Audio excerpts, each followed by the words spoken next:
ধনেখালি বিধানসভা কেন্দ্রের বিজেপি প্রার্থী তুষার মজুমদারের সমর্থনে ধনেখালি ফিডার রোডে জনসভায় উপস্থিত রয়েছেন জেপি নাড্ডা, সায়ন্তন বসু, হুগলির বিজেপি সাংসদ লকেট চ্যাটার্জি। খেলা শেষ হয়ে গেছে বললেন নাড্ডা। এই নির্বাচনে গরিবের মুখে হাসি ফোটানোর নির্বাচন, সোনার বাংলা করার ভোট। ৭৯% লোক ভোট বাংলার পরিবর্তন চিত্র। ভোট শান্তিপূর্ণ হয়েছে, তাতে ভয় পেয়েছে মমতা ব্যানার্জি। ভবানীপুর ছেড়ে নন্দীগ্রামে গেছে, তাহলে বড় নেতা কি শুভেন্দু নাকি মমতা? জুটমিল বন্ধ, রিষড়ায় চাঁদদানিতে বন্ধ কারখানা। শুভেন্দু চ্যালেঞ্জ নিয়েছে, ডানলপ ফ্যাক্টরি খুলতে পারেনি 10 বছরে। শোভা মজুমদারের ঘটনা নিয়ে কিছু বলেনি তৃণমূল। মানুষের কথা বলতে গেলে এখানে আইনই নেই। বিজেপির 130 জন কর্মী মারা গেছে। মমতা এখন বলে গরিবদের আজান দেবেন। মমতা ব্যানার্জি নিজেকে মা বলে, আর সেই মা মারা গেলে ছেলেকে কে বাঁচাতে গেছে? চালচোরেরা আজ আনাজ দেবে বলেছে। মানুষের হক দেওয়ার কথা বলে হক চুরি করেছে। রাজ্যে কোনো আইন নেই। ডাবল ইঞ্জিনিয়ার সরকার করে উন্নতি করুন। হুগলি থেকে বিশ্বজিৎ মণ্ডলের রিপোর্ট। এই নিউজটি আপনারা সরাসরি দেখছেন সমকাল নিউজের পর্দায়। সবার আগে সবার পাশে।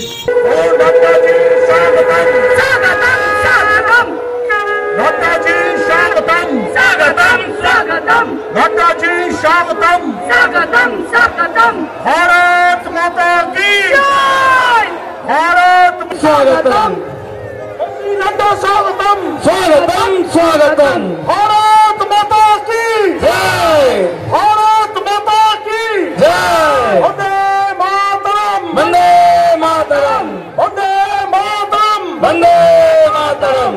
বন্ধুগণ, আমাদের মধ্যে উপস্থিত হয়েছেন আমাদের পার্টির সর্বভারতীয় সভাপতি করুন। ভারত মাতা কি। আমি বক্তব্য রাখবো না, কারণ পরের কার্যক্রমে আমাকে যেতে হবে। মাননীয় নাড্ডাজির পুর শুরুতে আছে। আমি আমাদের প্রার্থী শ্রী তুষার মজুমদার, তাকে অনুরোধ করছি মঞ্চ সঞ্চালক তুষার মজুমদার মহাশয়। ভারত মাতা কি। একটু চলে, ভারত মাতা কি, ভারত মাতা কি। নাড্ডাজি জিন্দাবাদ, জয় শ্রীরাম। আমাদের সঙ্গে বক্তব্য রাখবেন আমাদের প্রিয় সাংসদ, আমাদের দিদি লকেট চ্যাটার্জি মহাশয়। সবাই একসাথে বলুন জয় শ্রীরাম, জয় জয় শ্রীরাম। उपस्थिति इतनी धूप में देख रहा हूं, ये इस बात को दर्शा रही है कि आपने इस चुनाव में तुषार जी को अपना आशीर्वाद देने का मन बना लिया है। यह बात स्पष्ट रूप में मुझे दिखने को दिख रही है।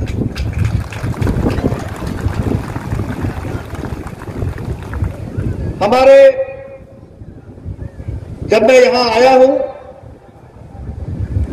तो सबसे पहले तो मैं तारकेश्वर मंदिर के भगवान शिव को नमन करता हूं। उसी तरीके से हमारे भारतीय पुनर्जागरण में हमारे महान नेता राजा राम मोहन राय जी को भी नमन करता हूं। और साथ ही साथ अभी अभी जो होली का पर्व हुआ है, उसके लिए आपको होली की शुभकामनाएं भी देता हूं।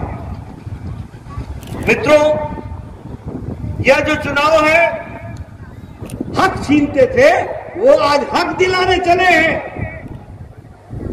मित्रों, ये चुनाव में इन सारी बातों को हमको समझना हमारी आवश्यकता है, जिसको हमको ध्यान में रखना चाहिए।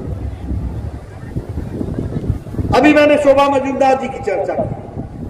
कहती थी कि मैं बंगाल की मां बहन हूं, मैं बंगाल की बेटी हूं। आप कैसी बंगाल की बेटी हैं जिन्होंने बंगाल की माता की चिंता नहीं की, बेटी की चिंता नहीं की? शोभा जी को अपनी जान गंवानी पड़ी बेटे को संभालने के लिए, बेटे को जान बचाने के लिए। इतना ही नहीं, बंगाल महिलाओं के किडनैप में नंबर 1 है। बंगाल एसिड के अटैक में, बहनों पर एसिड के अटैक पर नंबर 1 है। बंगाल अटेम्प्ट टू मर्डर में सबसे आगे है। बंगाल अनसॉल्व्ड मिसिंग केसेस में सबसे नंबर आगे है। बंगाल में डोमेस्टिक वायलेंस, महिलाओं के साथ अत्याचार 35% बढ़ा है। बंगाल में पार्क स्ट्रीट की घटना घटी, कोई उसमें अरेस्ट नहीं हुआ। उसी तरह से कामदूनी में घटना घटी, उसमें भी कोई पुलिस एक्शन नहीं हुई। 2 ट्राइबल गर्ल्स के साथ जलपाईगुड़ी में रेप हो गया, कोई उस पर एक्शन नहीं हुआ। ये सब चीजें बंगाल में ही घटी है। मैं ये इसलिए कह रहा हूं कि मां माटी मानुष कहने वाले लोग, बंगाल की बेटी कहने वाले, बंगाल की बहन कहने वाले, बंगाल की मां कहने वाले, बंगाल की दीदी कहने वाले, उन्होंने बंगाल की बहनों की क्या चिंता की। और आज मैं इस जनसभा में देख रहा हूं पुरुषों से ज्यादा महिला शक्ति यहां पर उपस्थित है। ये बताती है कि बंगाल की महिलाओं ने तय कर लिया है कमल खिलाना है और टीएमसी को साफ करना है। ये बात तय हो चुकी है।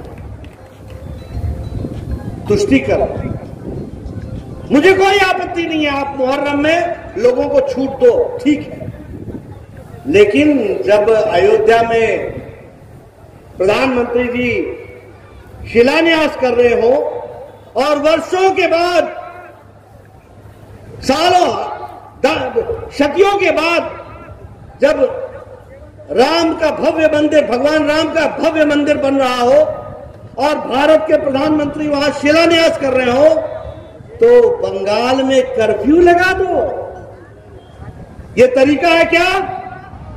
ये तरीका है क्या? इसको चलने देना है क्या? क्या भगवान श्री राम का भव्य मंदिर अयोध्या में बनना चाहिए कि नहीं बनना चाहिए? बनना चाहिए कि नहीं बनना चाहिए? तो फिर बंगाल में कर्फ्यू क्यों? अब आवश्यकता इस बात की है